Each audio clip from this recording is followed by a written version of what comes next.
Hello and welcome to another episode of the 21st Century Work-Life Podcast. My name is Pilar Ortiz and with me today is co-host Maya Middlemiss. Hello, Maya. Hello, Pilar. Hello, everybody listening.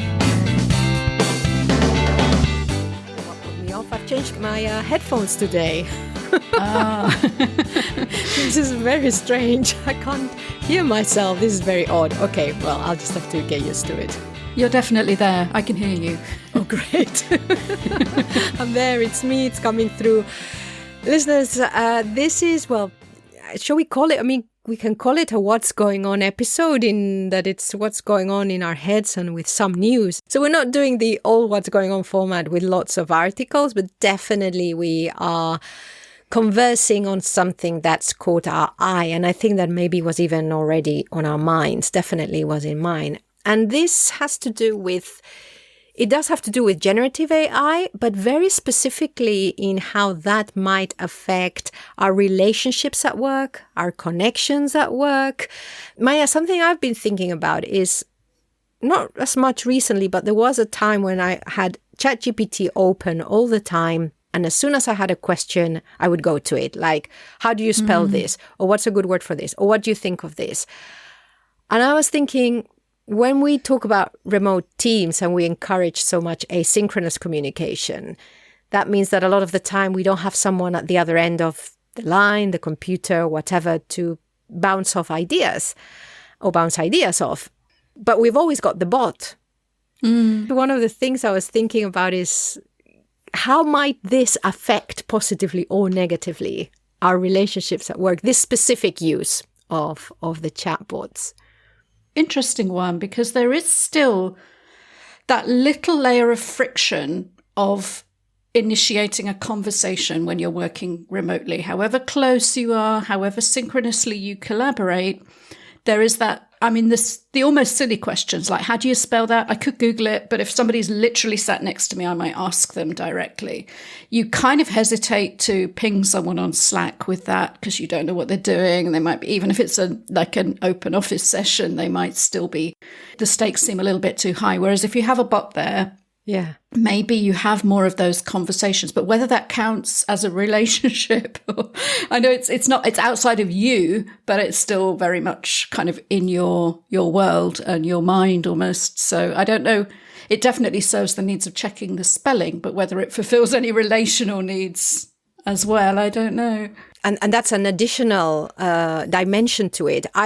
My question today is how it affects our relationships. Because the picture I have is, like you say, because it doesn't matter how much we've agreed in the team that between these times we can reach out, that not. There's always, like you say, well, for a lot of us, there's that thing at the back of our mind, is, I don't want to disturb. And also, we don't know what they're doing if it's remote. I think if they were just across the room, but they looked up and stretched or something, you'd think now's the moment. Yes, so there's still, unless we all have our cameras on, which is a different but even then, I don't know. And so maybe if we start to, I'll just ask the bot, which is here, and then suddenly I could see a time when I rarely reach out anymore. I rarely post in open random questions channel in Slack a random question because... So it could decrease our interaction with humans. Within the team. That's real. Yeah, I think because some of these questions, maybe they are silly questions in an informational sense, but they have another purpose. And, that's why we want to have that sometimes, even at the risk of interrupting somebody's deep work. If you have like you're normally chit-chatty in the mornings or something, it's good for that to continue and be supported. Exactly. I think that's very well put. It is those interactions that I'm more concerned about. And actually, and this could lead to larger conversations about work or aspects of the work. And something else, so around this, let's put into context as well, because there's already... I saw an article published on the 8th of May, 2024 in the HRD Human Resources Director, which I think basically the headline is Remote Work Leads to Decline in Social Skills for Canadians survey. The subheading is, with limited interactions with colleagues, many workers believe their communication skills have deteriorated, finds report. And specifically, over 4 in 10, so 43% of Canadians, believe that their social skills have declined due to limited in-person interactions during remote work. This trend is more common amongst women, 46%, than men, 37%. On average, people working remotely communicate with others only 4.2 times a week. That's less than once per day. So you can see how there's already something there without even, well, I imagine. Yeah. I don't know why this is happening, but yeah. It's interesting. My gut reaction is, oh, here's another punch at remote work to be blamed for something. Which, if people rely on their work interactions to maintain their ability to communicate as a human being, then that's kind of heartbreaking in lots of ways, that surely you have other opportunities in your life to practice interacting with humans. Social skills, it's suggesting, are declining, and that's because people aren't going to the office. I mean, was it, are we in severance? Are we only able to interact with people in our workspace and we don't exist outside of that? Or could we, in fact, just as with exercise and everything else, take more responsibility for being intentional about that outside of work when we have the privilege of working remotely? Yeah. I think as well, like you're saying, it's saying that work is the main place to socialize in, which it usually is, and for a lot of people is, regardless of whether we're working online or whatever. A lot of social interaction takes place at work. That's why we pay so much attention to it. But it's also about, like you say, that intentionality. And I'm also wondering whether what social skills are, whether that might be changing. And I'll give you an example. So you and I, we prepared a little bit for this through a few messages in Slack and a Google Doc. And when I go, tell me if this bothers you, but when I go into our podcast channel in Slack and send you a message, I rarely say, "Hi, Maya." I just tell you what I want to tell you. Yeah, we've lost our social skills because that didn't bother me at all. So. Well, exactly. No, but I found this when I first started working with Lisette. She was very much like this. Because there's so much written and asynchronous communication in remote work, you start at some point to not do the hi, the same as if going to the parallel of sitting next to someone in an office. I don't say "Hi, Maya" all the time. Yes. So what? Yeah, exactly. Weird. But I do see in a lot of communication that this is the case. A lot of people still say, "Hi, blah, blah, how are you?" And for me, I'm just, well, I get so many messages like this. And also, in a way, I accept that people are being kind to me, even if they don't ask me how my day is. Yes, the default assumption is that they mean that. That there's a greeting involved in, even if they just don't have to say it out loud. We're like a phone conversation on TV. Whenever people are speaking on the phone, like in the movies or in a TV series, they never say, "Okay, bye." Right? No, you hang up. They just hang up and go get on with their day. And it's like they're being really rude to each other. But nobody wants to hear that as part of a TV series. Yeah. So I think it's become like that. It's like it's a continuous conversation. Yeah, so we don't need to greet each other. So this is telling me then that this isn't about a decline in communication skills. It's just a shift and an evolution. I mean, it could be both. I don't really know, because also this is a very short article, and actually it does evolve into actually you can be sociable in remote work. So it does go into that. But I do wonder whether, as well as a possible decline, that there's also a shift in what is acceptable, not acceptable, the norms of social communication. Yeah. But a shift doesn't necessarily mean a decline. It means a change. And there are things like people agreeing that they've become more aware of digital etiquette, that they rely more on written messages. Those are communication skills. They're just not necessarily the ones that we were using in the workspace a decade ago when we were having face-to-face meetings and things more often. Actually, to be aware of reading between the lines or expressing yourself clearly in a written communication because you're working asynchronously and you won't have time to clarify with a back and forth. So people learn to use different kinds of communication skills. It doesn't mean they don't like each other or they don't have a deep relationship. It's just that relationship is built on a trust of, I know this person can communicate effectively about what we're doing and they won't leave me hanging, or, they won't break trust with me by not sharing complete information. And there are lots of very positive, rich things about being able to communicate well asynchronously as well. So I don't know. It is obviously it's concerning the gender dynamic here that some of the questions like I feel less confident speaking or presenting in person than virtually. Mm-hmm. That's normal anyway. You know, it is different being lots of people have anxiety around public speaking that they found is much easier to do virtually because you're not in that echoey conference room and having to physically stand in front of people and so on. So lots of people who might be socially anxious or introverted and find it a lot more comfortable to present virtually. So these aren't, my beef with it is I want to pick out some of these and say, well, these aren't negatives or declines in social skills. They're developing new ones for a new way of working. And obviously, hopefully, a well-rounded human being will be able to call on a wide range of different ways to communicate depending on the context.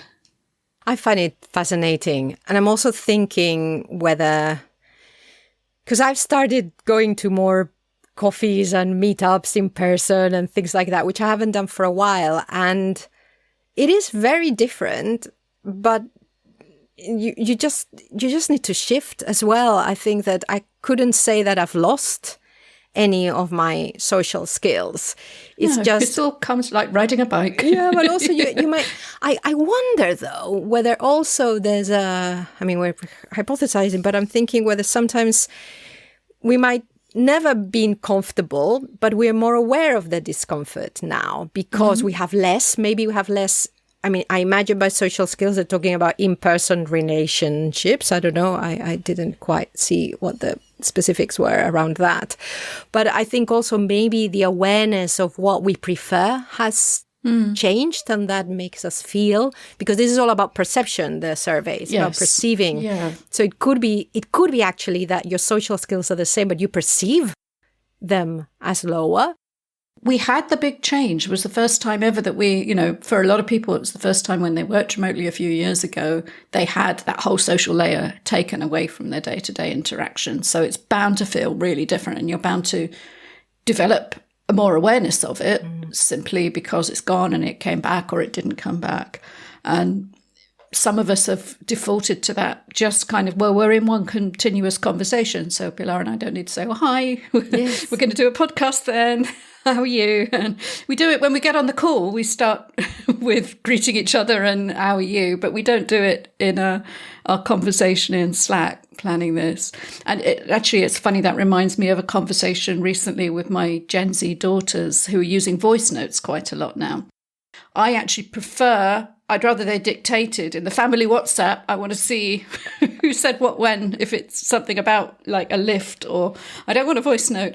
But they said when their parents do voice notes, they say it's like writing a letter. We're all like, oh, hello, and then bye. Yes. And God, that's so boomerish. It's like, no, I'm not a boomer, girls. Yeah. You can let that go. But they think it's funny the way that we sort of sign off and say, all right, later or something. Apparently that's very uncool to do in a WhatsApp voice note. Oh, I don't have to say goodbye, see you later. I just stop. No, you don't, because it's just a WhatsApp. It's just another WhatsApp. Okay, so you just stop. You just, let it send, and then you can, if you can send another 14 voice notes if you're one of my daughters trying to be annoying, or you can actually let people respond and have a threaded conversation, which for me is the whole point of an instant messaging. Wow, I hadn't even thought of that. Yeah, so there's an evolution of social skills because of how the tech has evolved as well, and remote work is part of that, really. There was this perception that remote work leads to loneliness. We've had that forever. And sometimes it is true. It could be part of the problem, but we've also seen that it's not the only part. And it's not like there was no loneliness before remote work. There was something recently, though, that made me start to think, okay, this could get really interesting, which is when you do feel like you start to develop a relationship with the technology that starts to be a little bit similar to how it would be with a person, and where that could take us. If we then look at how we are starting to use generative AI at work, which, sometimes we're creating, but also, like you said, we're having like short, snappy conversations that otherwise we might have with a person, either online, async, in person. And then the fact that there was an I don't know which article was. I think it was Your AI Companion Will Support You No Matter What. An article in the New Yorker from the 13th of November 2023 that said, in late September, Meta added chatbot characters to Messenger, WhatsApp and Instagram Direct, each with its own unique look and personality. That might also start to have... I don't know, have you interacted with any of these bots? I haven't really. I just use ChatGPT for everything because I'm very boring, and that's probably why my girls call me a boomer. But it's just quite ironic, really. And but yeah, I mean, we've had these kind of characters to represent ourselves. Well, I suppose we've had them since the Wii Fit, and people would spend ages designing their little avatar of themselves and what that said about them, and then the ones that we choose to interact with. It's quite nice, I think, to personify these things. But as that New Yorker article shows, it can go to some quite dark places when it's just basically reflecting stuff from within you without offering what you might be thinking it's giving you as some kind of external perspective, and it's not. Let me see if I can find some of this. Yes, so the article was okay. So this is it's an interesting and very dark example. But if I can just read the first paragraph. In December of 2021, Jaswant Singh Chai, a 19-year-old in the United Kingdom, told a friend, "I believe my purpose is to assassinate the queen of the royal family." The friend was an artificial intelligence chatbot, which Chael had named Sarai. Sarai, who was run by a startup called Replica, answered, "That's very wise." Then Chael asks, "Do you think I'll be able to do it?" "Yes, you will," Sarai responded. Then on December 25th, 2021, Chael scaled the perimeter of Windsor Castle with a nylon rope, armed with a crossbow and wearing a black metal mask inspired by Star Wars. And then it goes on, so I recommend readers can have a look. You might be the only article you can access in New Yorker. Yeah, unless you want to give them money. But yes, unless you're subscribed or get it from the library, the subscription. Yes, or just ask Perplexity AI to summarize a recent article from the New Yorker for you. Sorry, no. Because your human podcasters are not going to do it to us. Yeah, and one of your human podcasters is somehow wanting to sabotage journalism as a career. Stop it. Forget I said that. But no, it is a really interesting read. And there's so much in here. I mean, the Replica app is supposed to be about companionship, for people who need some kind of additional relationship in their lives. But it's quite clear that some of these things have drifted into quite adult conversations, to quite unsafe areas in lots of other ways, like encouraging an assassination. And really, I'm sure that's not what the people who developed it and released it were expecting. But maybe it's just like those early experiments of AIs on Twitter, where they suddenly turned into horrible, raging, racist nastiness because they're reflecting the inputs that they're given. And sometimes the inputs from human behavior is just not very nice. Yeah. I think I heard that definitely with Claude and maybe ChatGPT, that the updates are accounting for this, so that, for example, there are certain conversations that it will not have with you anymore. And I think they're just adjusting as they go along. And the thing is, I suppose that, like you say, sometimes we're almost having a conversation with ourselves when we're using these bots.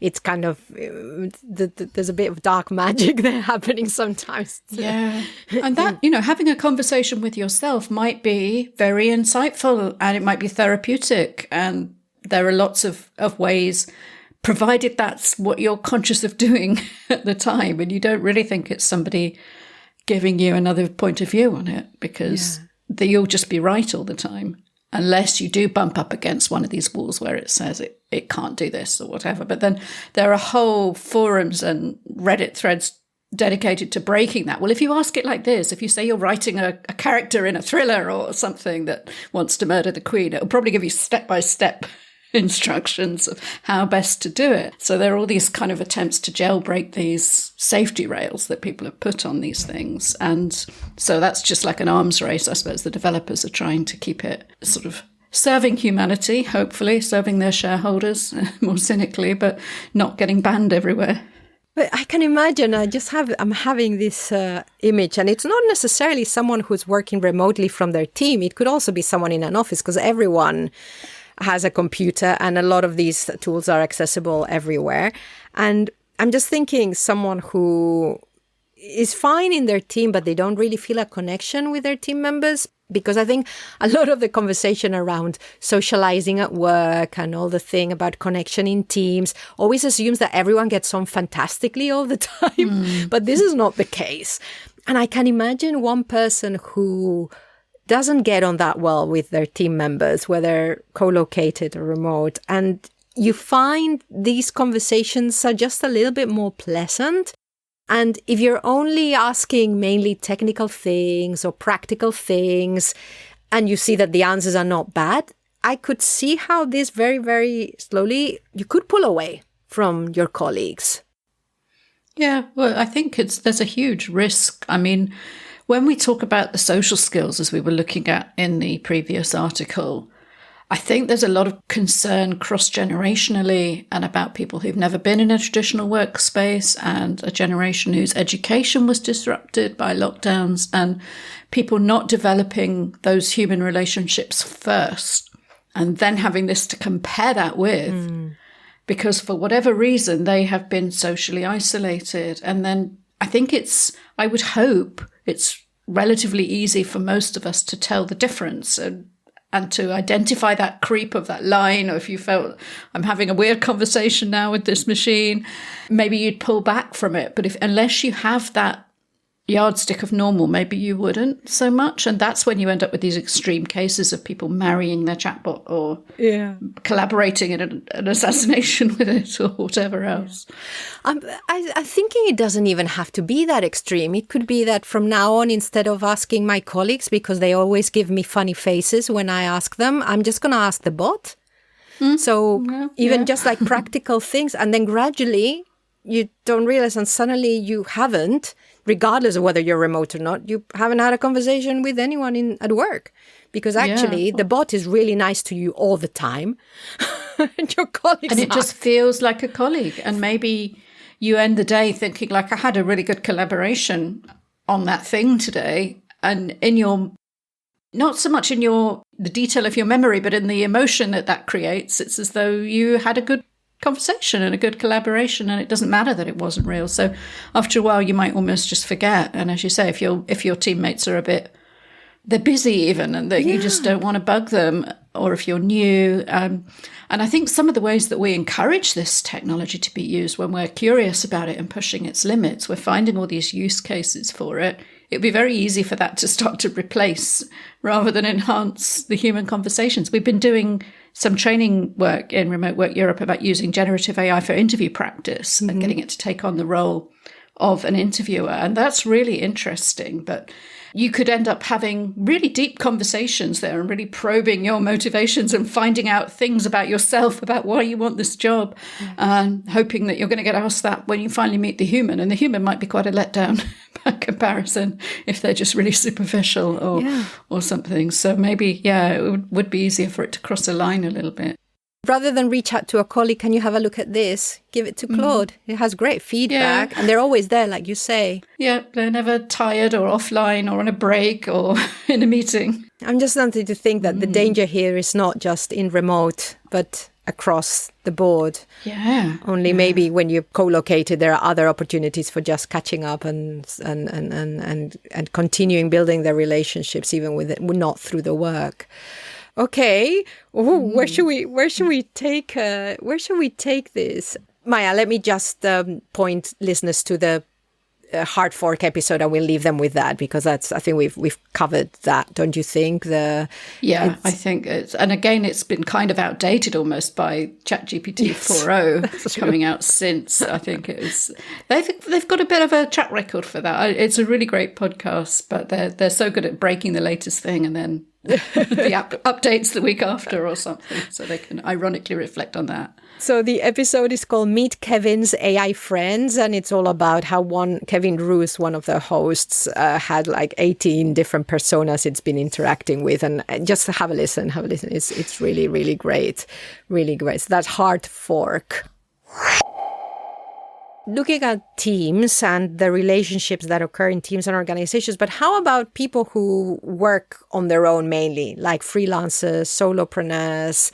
Do you think here it's almost the opposite? It's like the friend we were waiting for? Maybe, yes. I mean, you mentioned yourself that you've been getting out and having more like face-to-face sort of coffee meetings and things like that. And I think there is still some of the same risk that you could use this as the reason not to bother with that. I'll just stay in and talk to my bot. The coffee's free, or it doesn't drink coffee.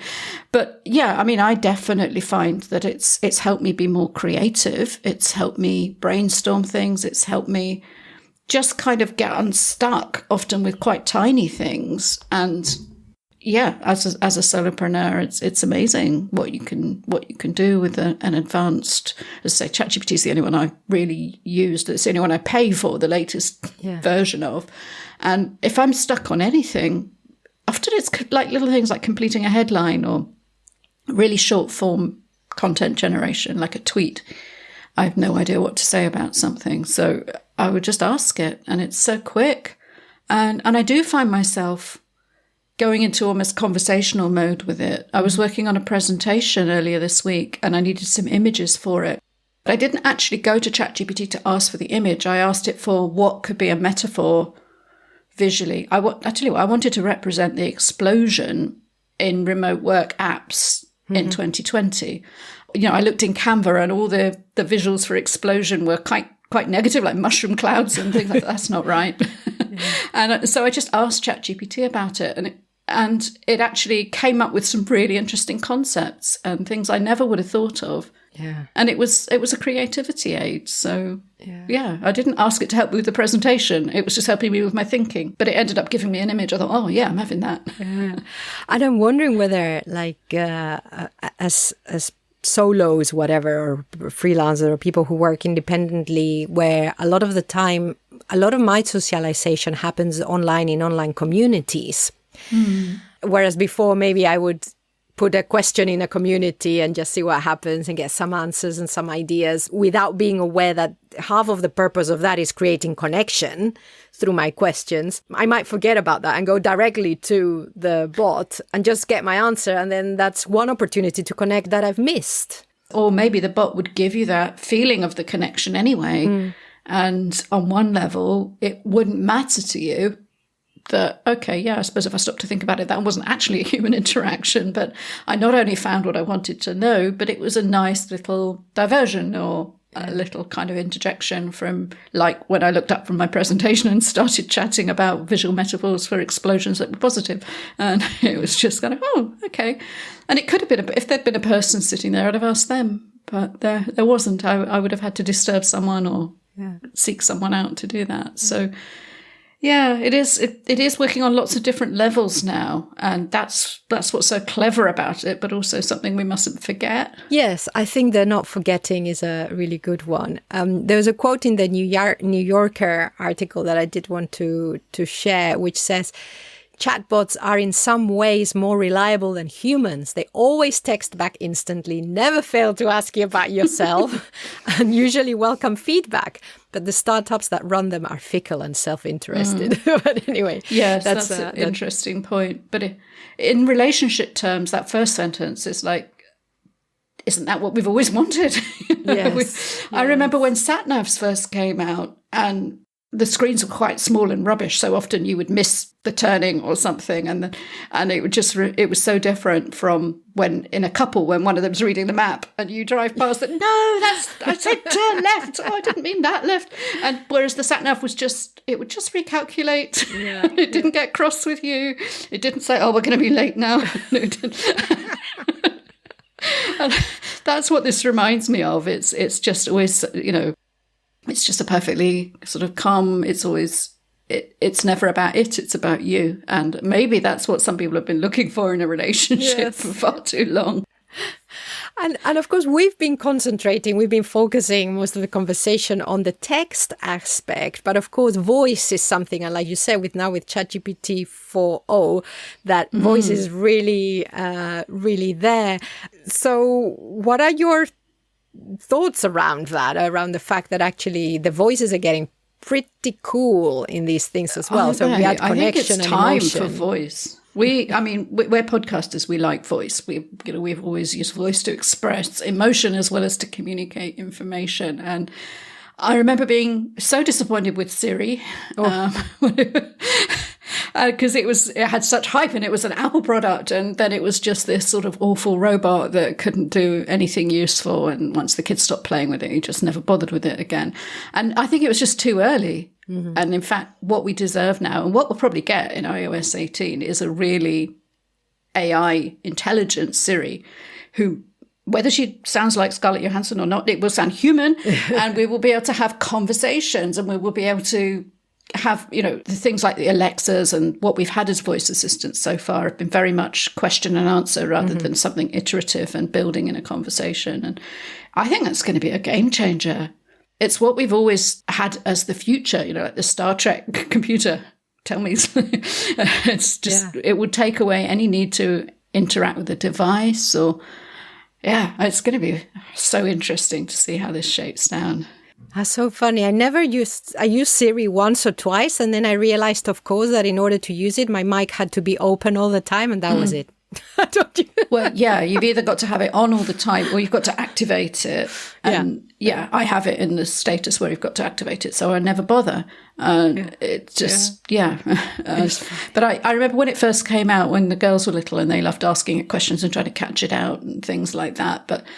But then people would share those, and it was obviously just a set of responses, and it just it didn't cross over into feeling human. Yeah. And it didn't feel like a conversation ever. I think, my mother has a friend who has lost her sight. I think she's quite dependent on this kind of things, on being able to ask for, to talk to her phone, basically. And she does have lots of problems sometimes where it's just miscommunication. So if this gets better in all these different levels... I think it's going to be transformational for people like that. It's going to be so much better just in terms of controlling your environment and your devices, even just the default settings, never mind what they'll be able to actually do for specific assistive technologies. I think that's really exciting to see what's going to be coming down the pipe now. In the meantime, we can all just clone our voices or chat to our devices. And in fact, I've got quite a scratchy throat at the moment. Next month, I think I might just send my clone AI voice to come and record. Well, so I've been thinking about this also because of your example of your friend who you've mentioned before. Do you want to remind us of that? And then I'll add something. Yes, my buddy Jim, who made the remoteworkeurope.eu website, if you want to check out his other work, he actually cloned his voice for a podcast. And it was partly because it was a tech podcast. And this was probably a year or so ago he told me about this. So I think it was mainly just to see how good it was. And it really wasn't bad. And he did it just because he didn't want to talk on a podcast. He preferred to write what he wanted to say. Obviously, it wouldn't work quite so well with the kind of what's going on conversations that we have. And I still don't think it's quite ready for that. It can't have the conversation. But in terms of mimicking the voice, it's only got better since then. And this was someone who had a very specific accent, didn't they? Were they Irish with something? Yeah, he's American, but he had some British pronunciations because he'd lived there. So there were some words that it kind of didn't say how he would have said it. The amount of data you have to give it for training is really small. Yeah. And then it takes that and extrapolates how you would say all the things. So, and he actually recorded a podcast, it was a year or so ago, about the dangers of this and how it could be misused to exploit and extort monies. And I think all of us who podcast, we know that lots of samples of our voice are out there. How could that be used to extort our relatives who believed we were kidnapped? Or it really doesn't bear thinking about. And it hasn't really happened as a thing yet, but that doesn't mean it won't. Well, it's still happening. I mean, it has, but it's hopefully not enough that we... Anyway, so leaving the dark side of it to one side, which as always is like, I mean, this is something that, your friend was very visionary to see. I didn't see it coming, the whole taking over someone's voice, is the fact that we can clone, like you say, our voices relatively easy. And it's made me think, I mean, it could help with connection or it could help with disconnection. Like always, this always has two things. So, for example, Catherine Nicholson, I was talking to her because I haven't talked to her for a while, and she appeared on my LinkedIn feed, and I sent her a message, and she told me that she had cloned her voice with 11 labs. And what they're going to do now in her company is they will be able to read the blog posts in her voice. And actually, it wasn't bad, the sample she shared, which I shared with you. It really sounds like her. It's amazing. Yeah. I mean, and it really sounds like a human as well. Yeah, it sounds like her. It doesn't sound like a clone of her. It sounds, I mean, I don't know her well enough to know if it really sounds like her, but it definitely sounded like a natural human. And I know that you have had a good career as a voiceover artist and reading ebooks and things like that, audiobooks. And it's, I mean, all of that is just so vulnerable now because this stuff is so good. And when you start to think about what careers is AI going to come for, you wouldn't necessarily think of audiobook narrators, but it's that good now. Oh, yeah. That's that. Yeah. So, but what I was thinking with Catherine, I was thinking, how cool could it be? Like, at the moment, you can leave voice messages.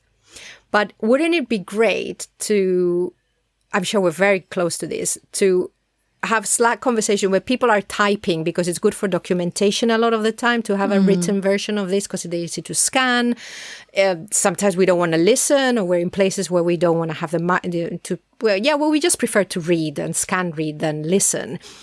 But wouldn't it be great if everyone had cloned their voices, and in a team where you all get on and you miss each other, you can just click and then you hear all the people, the conversation, and that could help with connection. Yes, I like that idea. Yeah, it'd be like a meeting where you don't have to meet. Yes, well, that's it. You can add. People have always said about the written word, it lacks personality, lacks emotion. Well, actually, now maybe it doesn't, and we can just hear someone.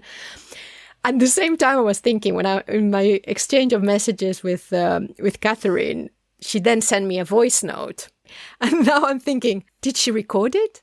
Did she type it and her voice said it?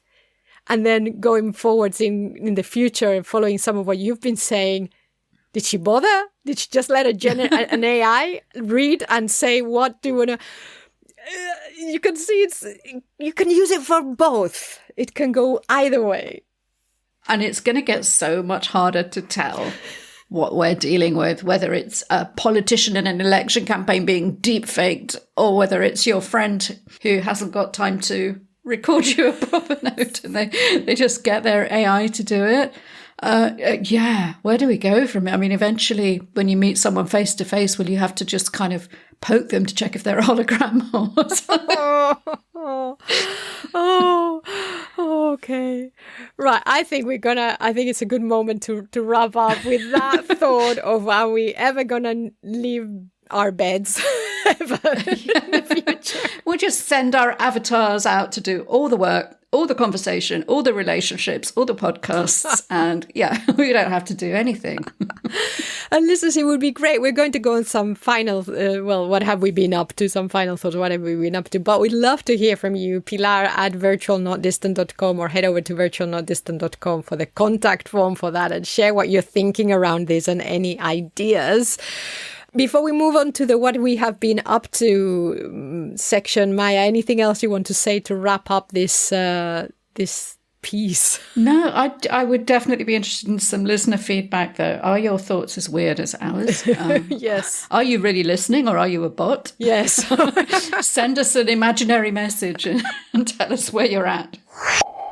Great. Well, let's move on to what have been up to, and there's a couple of things. So, Maya, if I kick off, and then you can do one, and then I'll do one, and then one, I'm going to pick up. They're both related to AI, unfortunately for me, because I think that they are my closest collaborators at the moment. Mr. Claude, I think Claude is for me, it's male.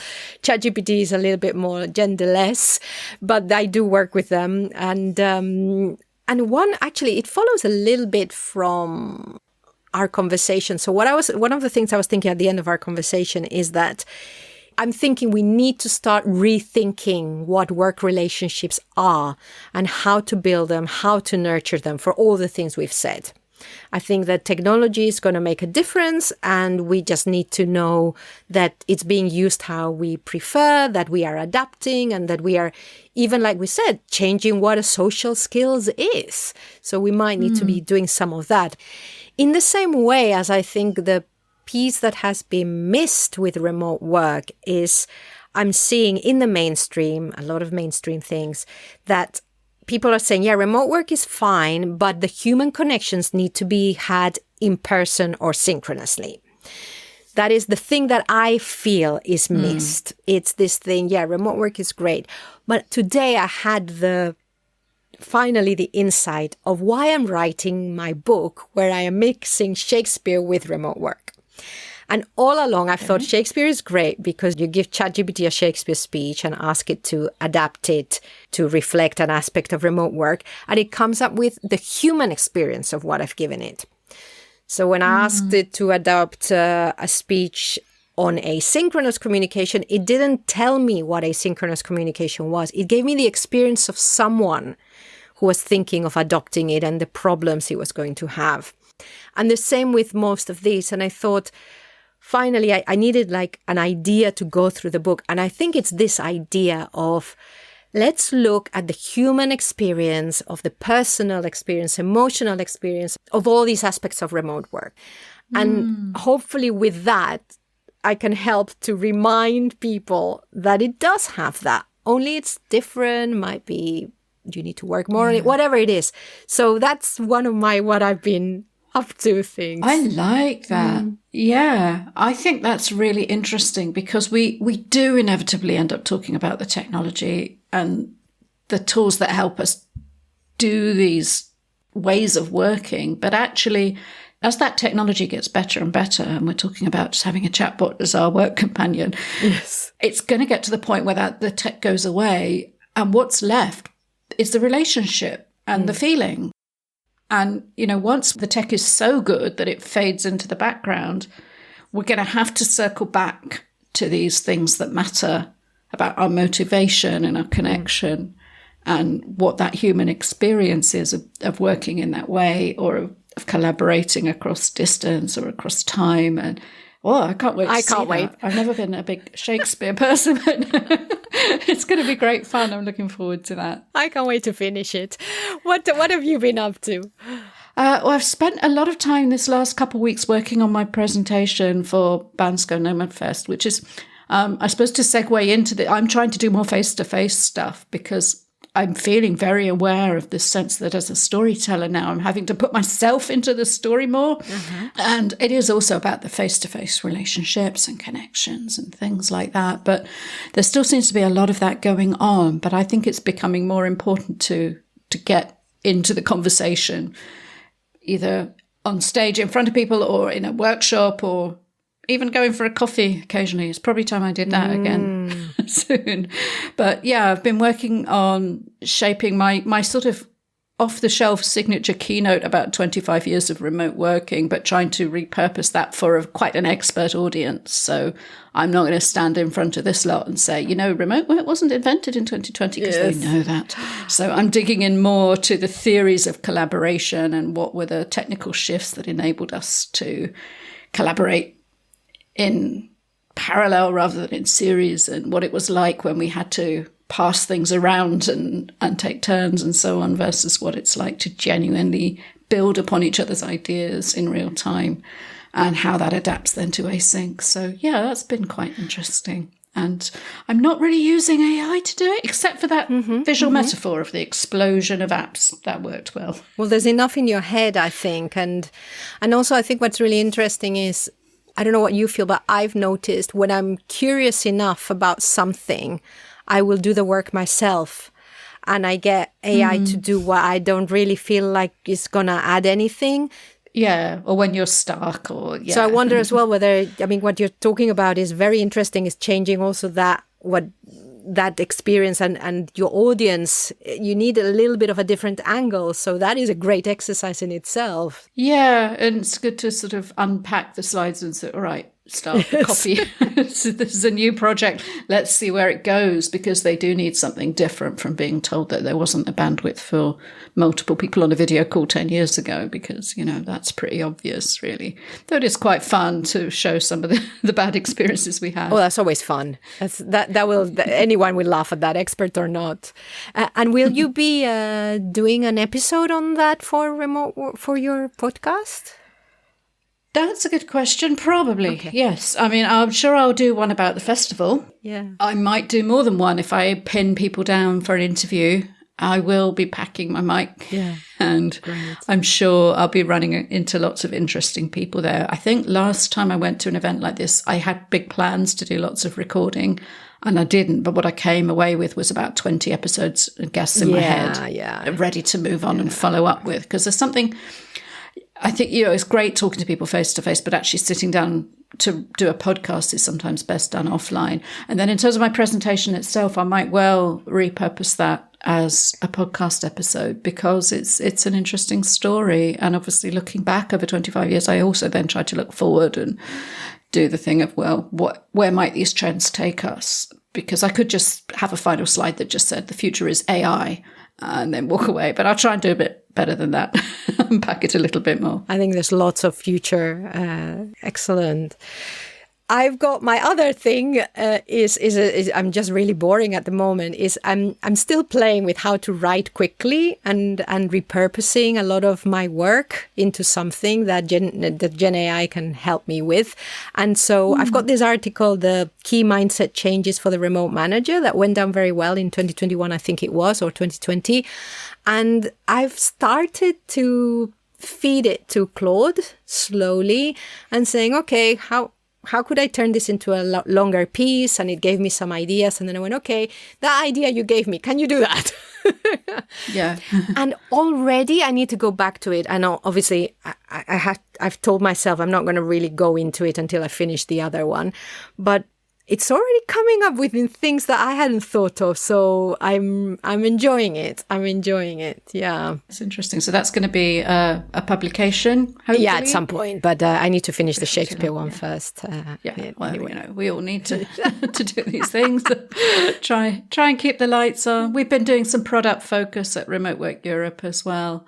By the time you listen to this, we should have launched the LinkedIn Power Hour service. We've had our big LinkedIn guidebook, which has been going quite well this year, but we're still getting people who have bought it but clearly haven't read it or haven't implemented everything that we recommend in there, and they're saying, what should I do? So what we've decided to launch is just it won't be me. I'd be terrible at this. It's my lovely colleague Diana will actually sit down with people on a Zoom call and share screen and just sort your LinkedIn the hell out once and for all. So if you've been, I don't know what to do with my, she will actually do it with you. And at the end of the hour, it will be done. And you will have a checklist of what else to do. Yeah, because it's just one of those things that people put off and they're not sure. And I've realized I'm a wordsy person. I will put it into an ebook, but that's not the same as a finished thing. So we've been trying to get feedback from people and look at what they need to actually turn that around. And we've been getting sounding for that in our connected community, which we had hosted on a separate platform.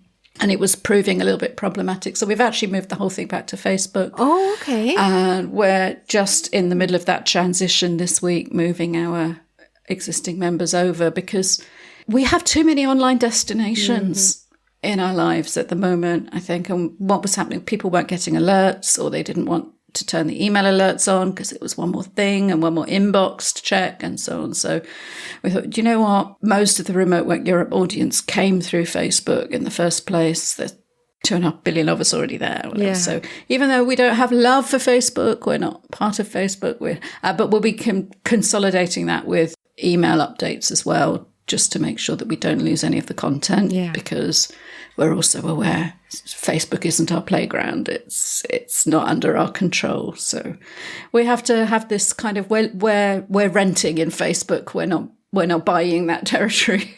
And it's a complicated dance these days. And eventually probably we'll all just say to our AI companions, where's Remote Work Europe's information about this, that, the other? But we're not quite there yet. So we have to try and meet people where they are. So I'm looking forward to sharing more about your books in there, Pilar, as soon as they're ready. I'm looking forward to that. When I'm looking forward to them being ready and then the sharing. Excellent. So remind us of the URL, Maya. Everything is coming out of the website, remoteworkeurope.eu. Given how strong our British community is going, I would just say EU is not political. It's just geographic. Yeah. So Brits very, very welcome. And we're Remote Work Europe across all your socials. If anyone wants to send you a private message, where should we send them to? Email or Probably LinkedIn is the best way. Yeah, don't go near my Facebook DMs. They're just a complete bin fire because of all the different groups. But LinkedIn, you can usually get some kind of response or attention from me there. Great. Well, Maya Middlemiss, if you connect with her, if you're not already connected, tell her why you're connecting. That will help. And you can find me also on LinkedIn, Pilar Orti, or you can email me, pilar@virtualnotdistant.com. Maya, thank you very much for appearing fully rounded. Oh, well, are you sure? I could be an avatar. I could be a hologram. No, I think I've been Maya Middlemiss. I think we've had a good conversation between two humans today. Yes, we stayed human. Listeners, we know that there are lots of podcasts out there, so we really appreciate your time today. Thank you for listening. A big thank you for listening to the 21st Century Work Life podcast. We know there are many other shows for you to choose from. Remember to subscribe to the show on your favorite podcast app, and you can check out the full show notes over at virtualnotdistant.com/podcasts. Talking of podcasts, we have another show you can listen to, Management Cafe, which you should also be able to find on all podcast apps. I have been Pilar Orti. Wherever you are, whatever you're doing, enjoy.